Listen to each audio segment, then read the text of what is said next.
folk. Snoop, Doggy Dogg, and Dr. Dre is at the door, ready to make an entrance, so back on up. Cause you know we're about to rip shit up. Give me the microphone first so I can bust like a bubble. Compton and Long Beach together, now you know you in trouble. Ain't nothing but a G. Then in the 7:30 hour last in week 8 at Tab Middle School, we had a set of games that sort of some surprising scores, some wide margins of victory, one closer than expected.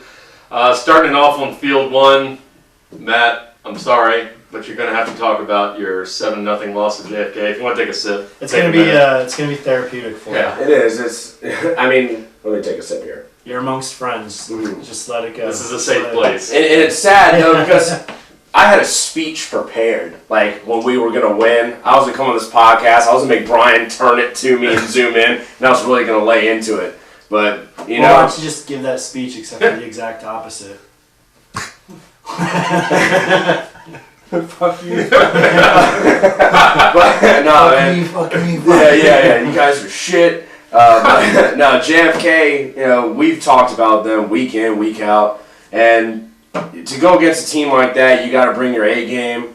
And we thought we brought our A game. I mean, we were bunting. We were playing sound defense. I mean, everybody was on the same page with communication.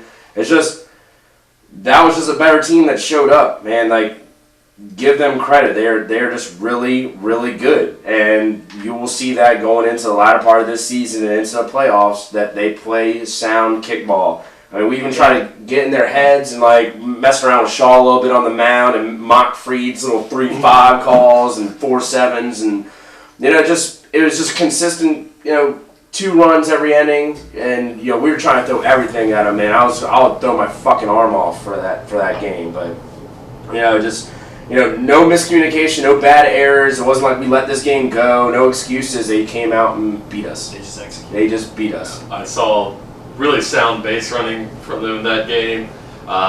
Situational kicking was on. You know, like you said, not a lot you could do against what they were throwing at you. I mean, a lot of the kicks. I remember one, and we had a talk, and Rick was like, you know, start shadowing left because they're gonna kick through that gap. And it's like as soon as he said that, and I started shadowing left, they kick it the other way. I mean, they just are really good at placing their kicks. They find a gap and they get it right there. I mean, we knew what they were going to do, but they just, I mean, you try to game plan for it, but it wasn't happening. They're just that good. Yeah, it's pretty big. I think they're starting to get their swagger, you know. Yeah. And that's what they usually do. I mean, at the end of the season they get hot, and then that playoffs come. Don't want to see another Buffalo Bills outcome, but you know, they're there all the time, and this is the indication of it. There's a great team. Freed got the swag. He does, man. If Freed could take his talents on putting players together on kickball for the Cubs, God, I would love the Cubs. But man, come on, Freed, get in that management spot over there for Chicago. Anyway, then the next game in the 7:30 hour, Brent, your team, Shake and Bake, facing off against the Moose Knuckles, who finally had their full complement of players back, but did not go quite how they wanted it to. It was a 11-3 Shake and Bake win. I didn't catch much of it, but it looks like your offense was back on track and just blitzed them hard. Yeah, we came out hot. Moose Knuckles, of course, Nick and Giselle, Brian and Danny weren't there, but yeah, Nick and Giselle, they played with us last year, Shake and Bake, and won a championship, and then they left the team to go restart the Moose Knuckles, which is great for the league and everything. But we definitely had this game circled. We kind of wanted to go out there. First time we played our former teammates since the split. I mean, there's no animosity. It's not a bad breakup. Yeah. It's still one of those things where like, all right, well, we're all competitors. Yeah, let's go out there and put one on them. So we came out. We rebounded very nicely from the kick-ass game, and the offense was just churning. Scott Duncan had a huge home run. Yeah, he cleared the bench on the other side of the field. That's what he's known for. I've seen it firsthand. So we're, you know, we had some other. I mean, our bunts were painting the line. We were just tough that night. So it's one of those. Every once in a while, we just get hot, and there's not much you can do to stop us. So that was one of the nights. You get hot and you're unstoppable. That's all I got to say about that. I feel a little tired on this podcast, man. It's kind of like, we gotta get hyped up on something here, man. It's a long Memorial Day weekend, man. I tell you, I was at Aunt's house last night.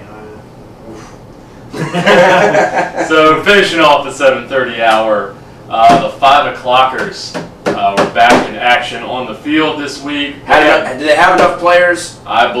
Yes, the game was played. Good. All right. And the game was a 3-0 victory over Peanut Butter Jelly Time. Kind of a result, I don't think we're out of line to say surprised to see here. PBJ has been solidly improving, but the Clockers, unbeaten on the field up until this point. Holding on, you expect them to score more runs against that sort of team. PBJ, great job holding them down. But talking about holding them down, the 5 o'clockers went 4 2/3 without giving up a base runner. Until Jason Burnett with a bunt single down in I believe it was the bottom of the 5th. Legged it out. They had the perfect game going through 14 out, so 4.2 innings. As a pitcher, man, I love the perfect game. You always strive to have that perfect game, and Daniel Reyes, much deserved shot at the perfect game, just come up a little bit short, but man, he could taste it. I want him to have it. To my knowledge, I don't think there's ever been one in VA Peninsula. So as long as I play, I never heard anybody mention it. But no, I don't think so. I know I've taken a couple into the 4th inning before, but it's tough. I had one in Marie Harper, and you, sir. Marie Harper kicked on to ruin my perfect game, and then I walked you like an asshole. So I was the asshole. I was the asshole for taking 4 pitches. Yeah, but now it's just going to get tougher because the teams are getting that much better. Yeah, Good showing by the Peanut Butter Jelly Time defense, though. Definitely. Limit the Clockers to 3 runs. I think they're, there's some. Even though their offense struggled, obviously, I think there's a positive takeaway for them to go into next week. They knew they had a doubleheader too, which we'll get into later in this podcast. But I think that a little bit had an effect on it. Maybe try to rest up for the second game. I don't know if that played a part. You don't think it played a part?